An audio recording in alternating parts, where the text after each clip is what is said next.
If Jesus is not ruining your life in this world, you are not letting him save you.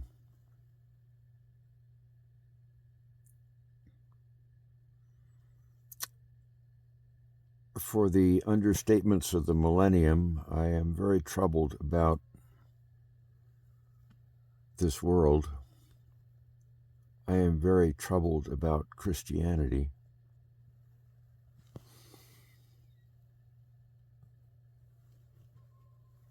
I am very troubled about the church.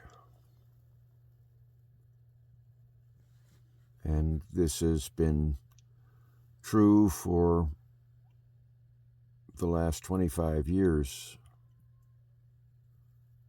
and longer. And this morning I've awakened to a clarity that I didn't have. A movie, two actually, that I haven't seen for many years popped into my mind. A White Christmas. It's a fantasy, but it's very plausible.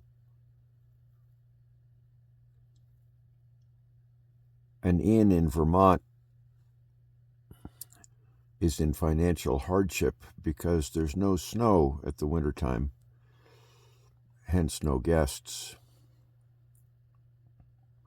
A character played by Bing Crosby is there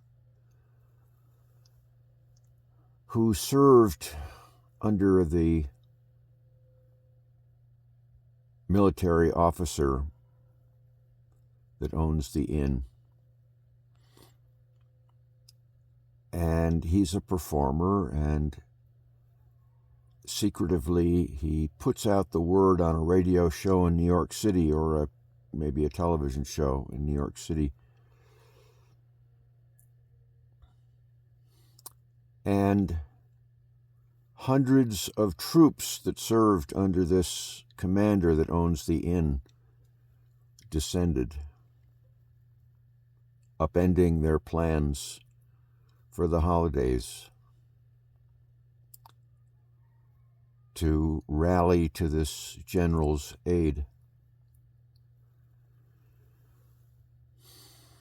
And there's a song in this musical, where the men are marching on stage. And the bar I'm thinking of is, "We love him, we love him," and the song is all about the hell that they put him through. Traveling the country as I do, 67,000 miles at 8 miles an hour so far in this unheated solar bicycle micro RV,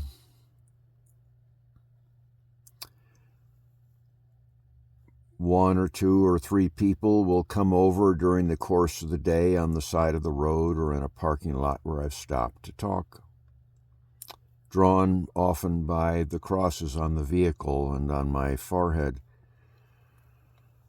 And somewhere in the conversation, it's not unusual for them to ask, "Well, so you love Jesus, right?"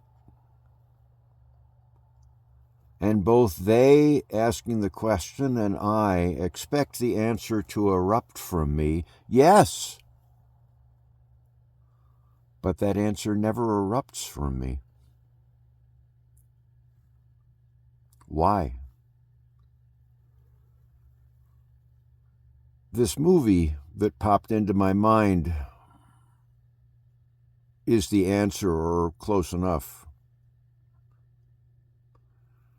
I imagine, I think you can too, that in the trenches, on the battlefield, that general was killing them. He was working them to death. He was leading them to death. He had He literally and figuratively had ripped them from their comfortable lives in the United States to fight in a war for a cause larger than themselves. I can imagine they hated him.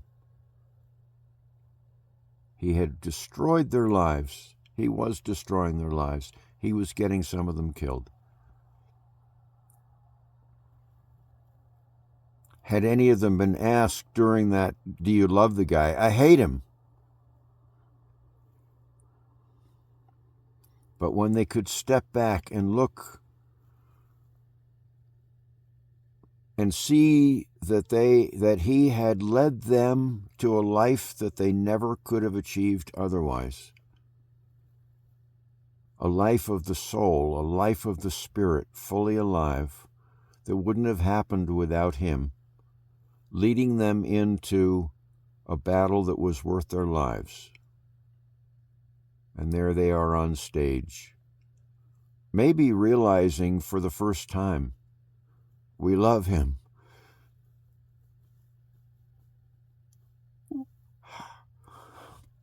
We love him.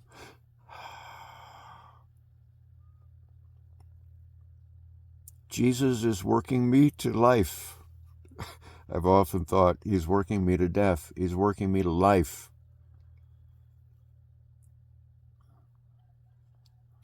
And the church doesn't help us do that. Christianity doesn't help us do that.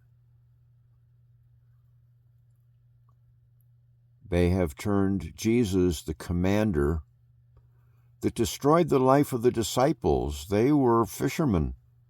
He destroyed that.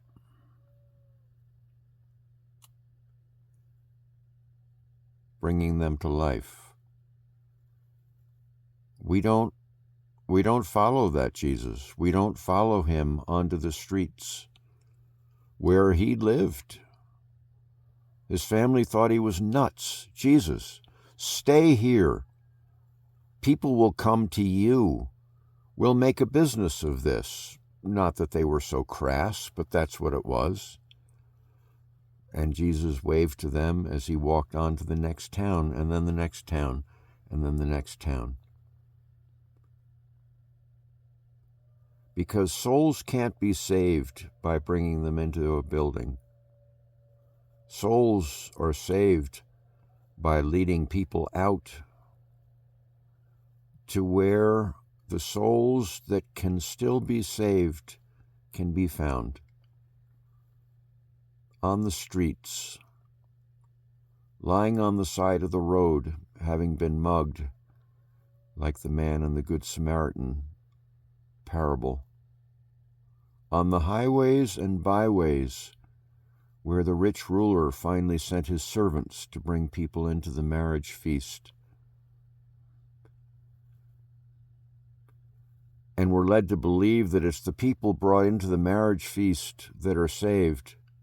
But the ones that are really saved are the servants that go out to save those souls. The soldiers that went out under the leadership of that commander onto the field of battle. It's only there that souls are saved. It's too late to save the world. I've scarcely met anyone that isn't saying that to me, even without any prompting. We all know it's over. But the life that matters isn't over unless we let it. And if we stay comfortable, if we don't let Commander Jesus rip us from our comfortable lives, destroy our comfortable lives, lead us even unto death, unless we lose our life, we will not save it. But if we follow Commander Jesus, we will lose our life in this world, and we will gain alive souls, our own, and maybe someone else that we help in this world. And it's heaven. Jesus destroyed my life in this world 25 years ago, ripping me from a $400,000 house, a $300,000 a year career in the high-tech industry as an executive. He destroyed that. He destroyed it. And thank God. He led me onto the streets. James, this is where the souls are that can be saved. And in trying it, your dead soul might be brought back to life. And boy, it has. He might not be pleased. Jesus might not be pleased. He might not think I'm a good soldier. He might think I'm a terrible soldier. But what I know for sure is, following Commander Jesus, away from everything that society values, has given me life.